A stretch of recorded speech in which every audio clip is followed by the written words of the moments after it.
যার যার অবস্থান থেকে জাগ্রত হয়ে যা এবং একটি মাজারের মধ্যে যদি হামলা হয় সারা বাংলাদেশের প্রতিটি মাজার কেউ বসে থাকবে না, সকলে রাজপথে নেমে যাবো ইনশাআল্লাহ। এবং আমাদের মাজার যে ভাঙতে আসবে যেসব মাজার ক্ষতিগ্রস্ত হয়েছে আমরা সরকার প্রধানকে অনুরোধ করবো অনতি বিলম্বে প্রত্যেকটি মাজার পুনরায় আপনারা নির্মাণ করে দিবেন এবং যারা এই মাজারের গায়ে হাত দিয়েছে তাদেরকে প্রশাসনের মাধ্যমে ধরে এনে তাদের উপযুক্ত শাস্তি দিতে হবে। সেই মাজারের পবিত্রতা রক্ষা করতে হবে। শুধু পবিত্রতা রক্ষাই নয়, আজ যেন কোনদিন আমাদের মাজারের উপরে কোনো কালো হাত কালো থাবা না আসতে পারে, সেজন্য সকলের সজাগ থাকতে হবে। আমরা চাই এদেশ করিয়া উলিয়া দেশ, এদেশ বাবা শাহজালালের দেশ, এদেশ বাবা শাহপুরানের দেশ, এদেশ বাবা গুলাম শাহর দেশ, এদেশ বাবা শরফুদ্দিনের দেশ এবং বাবা শাহ আলী দেশ, এদেশ বাবা ভান্ডারি দেশ, এদেশ বাবা সেই আহলে বায়াতকে কখনো ধ্বংস হতে দিব না এবং আহলে বায়াতের দিকে কালো হাত, সুন্নিদের দিকে কালো হাত আমরা কখনো মেনে নিব না। ধন্যবাদ আপনাদেরকে। যদি আমি এই বক্তব্যের জন্য রাষ্ট্রতে কোথাও মরে যাই আপনারা কেউ ভয় পাবেন না, আমার জানাজায় যাবেন। আমি মনে রাখবো আমার আত্মতৃপ্তি হয়েছে, আমি আল্লাহর অলিগণের জন্য কিছু বলতে পেরেছি। ধন্যবাদ সবাইকে। জয় আহলে বায়াতের, জয় প্রিয় আউলিয়া মুর্শিদ দলের, জয় হোক বাবা গুলাম শাহ। যত জায়গায় মাজার শরীফে হামলা হয় আমরা গত 16 বছর আগে দেখতে পেরেছিলাম যে আল্লাহর ওলিদের মাজারে হামলা করার কারণে 16 বছর পর্যন্ত কোনো অস্তিত্বই তাদের ছিল না। তাদেরকে বলে দেই যে এই মাজার শরীফ গুলো ভাঙার কারণে এমনও হতে পারে তোমাদের পায়ের নিচের মাটি পর্যন্ত আল্লাহর নবী বলেছে আল্লাহর ওলিদের সামনে যদি কেউ বিরুদ্ধে চয়ন করে আল্লাহ তার সাথে যুদ্ধ ঘোষণা করে। আল্লাহ যদি কারোর সাথে যুদ্ধ ঘোষণা করে দুনিয়ার সমস্ত শক্তি দিয়ে তার যুদ্ধ করার মতো ক্ষমতা। তাই আল্লাহর ওলিদেরকে আমরা মহব্বত করবো, ভালোবাসবো। আল্লাহ পাক আমাদেরকে আল্লাহর ওলিদেরকে মহব্বত করার, ভালোবাসার এবং জিয়ারত করার আল্লাহ আমাদেরকে তৌফিক দান করুন। সবাই তো নারায়ণ নবীকে সালাম দিই। ইয়া নবী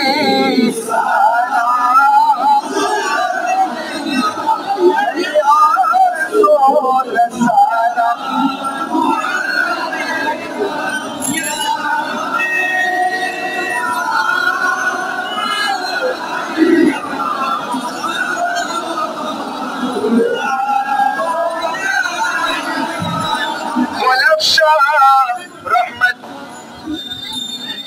মজারে ঠিক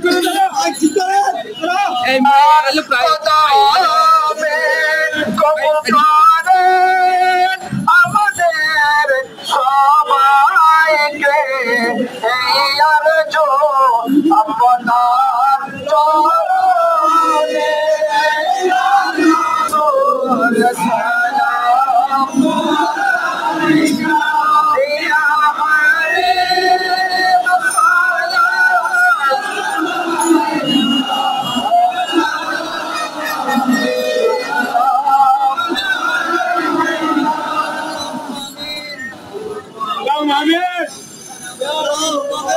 وترحمنا لنكونن من الخاسرين সংক্ষিপ্ত আকারে একটু সালাম দিলাম।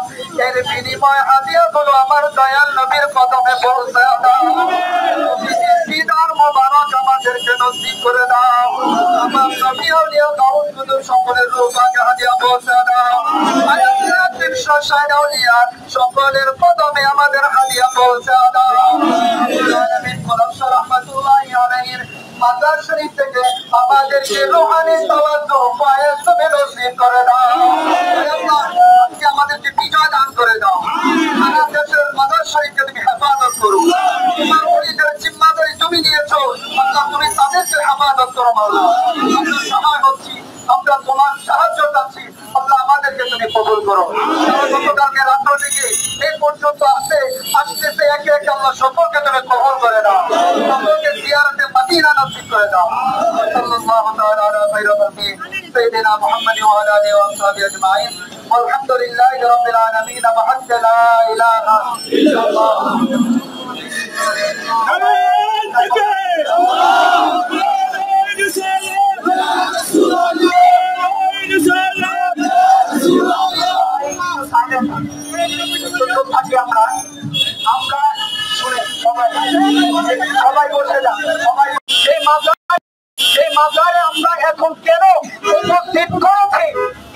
সংগ্রাম আমরা তুলে ধরবো ইনশাআল্লাহ। এবং আমাদের সাংবাদিক ভাইরাও এই আহ্বান করেছে হুজুর, এই কথাটা আপনি একটু বলে দেন। ঠিক আছে ইনশাআল্লাহ। আপনারা সবাই, আমাদের এখানে অনেক আলেম সমাজ, বাউল সমাজ এবং কি সেখানে ভক্ত পরিজন আসেন। হ্যালো, আপনারা ইতিমধ্যে অনেকের আলোচনা শুনছেন এবং কি আরো আলোচনা শুনবেন, কিন্তু তার ফাঁকে একটি কথা না বললেই নয়। আজকে যারা আমরা এখানে আছি হুকাইনি সৈনিক, আমাদের সাথে বাংলাদেশের বিভিন্ন দরবারের যারা আছে সকল পীর মাশায়েখকে আহ্বান করছি, আপনারা কি একমত? যেমন শুনেন সবথেকে বড় বড় দরবার, হ্যালো, মাইজভান্ডা দরবার শরীফ, মহেশ্বরেশ্বর দরবার শরীফ, দেওয়ানবাগ দরবার শরীফ, আগ্রাসী দরবার শরীফ, চন্দ্রকোনা দরবার শরীফ এবং কি বাংলাদেশের বিভিন্ন দরবার শরীফ আমার নাম অজানা, যে যেখানে আছেন আপনারা